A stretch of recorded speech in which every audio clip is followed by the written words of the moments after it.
perhaps even a silhouetted animal. But I hope that you've... Now this whole bottom left hand side doesn't have quite as much dramatic detail in it. But once again, it's using the same technique. You've got to watch when you're doing your artwork. If you're starting to get a bit bored with an area, say it's doing the same principles all the time, same technique, make sure you have plenty of breaks. Don't try to power through it, because that's where you start rushing and make mistakes. So I took a little bit of a break before I started this. I was happy with how the drama and the detail was coming on that right hand side. I don't want to go rushing and messing it up now. So same technique, going in with the darks, blending the colours, layering the highlight on top. And then I'll start to block in that blue section. Then I can make the real fine adjustments to the colour tones, all those little details on top of all of it.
Just wanted to quickly mention my Patreon channel for those looking for even more in-depth art instruction. It's packed full of pastel videos, oil videos as well, and those videos are being added to new ones every single month.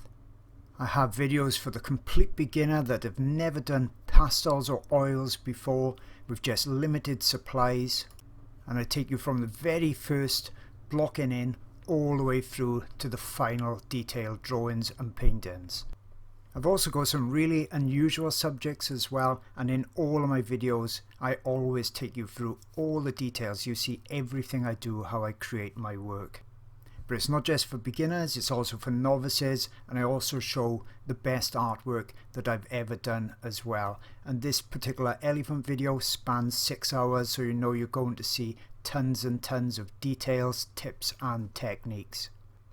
And as mentioned, I've got lots of oil videos on there too, so there really is something for everybody, and you get access to hundreds of hours worth of videos for just $4. Now over 1,000 members strong. Hope to see you there soon. I'm at the stage now where pretty much everywhere on the clouds are probably 80% done. So I need to get this blue in place. I'm going cautiously around the edges. Those edges haven't got any pastel on there yet. What you see in there is just about all gouache still. Maybe a little bit of pastel have gone on there, but I'm going to refine all those edges once I've got this blue down in place, because I need to keep them crisp and white. So I'll just block in the blue, darker blue on the top section, and then blend it together.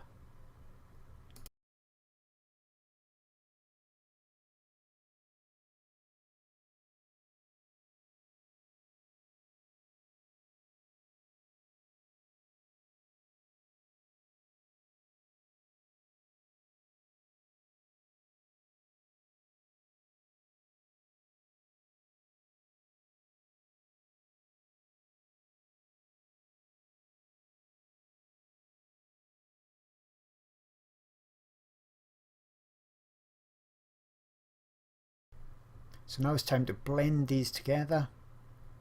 There's plenty of pastel down on there. Using a fairly moderate pressure. I'm not pushing really hard. And I'm not worried about the blue being perfectly uniform either.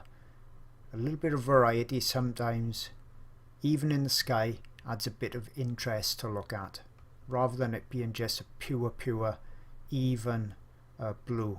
I'm going very cautiously around the edges, just overlapping a bit so that I can bring that strong white over that, but I don't want to go contaminating that gouache edge if I can help it. And now I just continue to blend these blues together.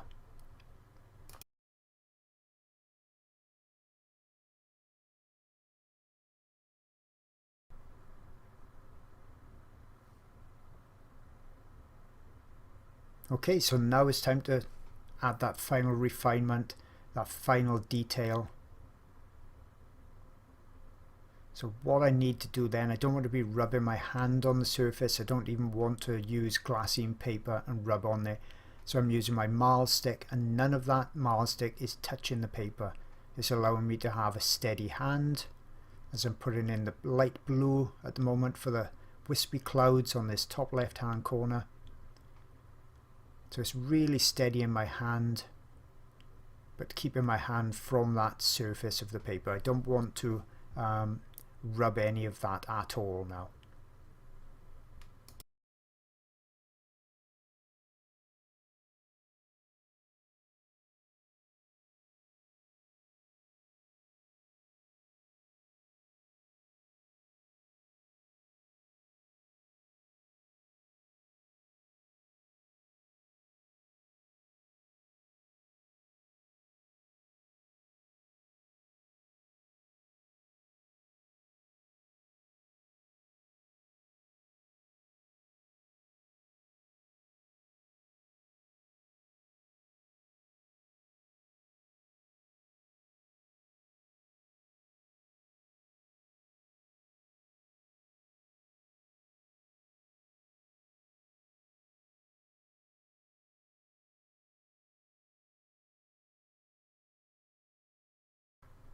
So you can see why I did the blue under this. These marks are still showing up nice and easily.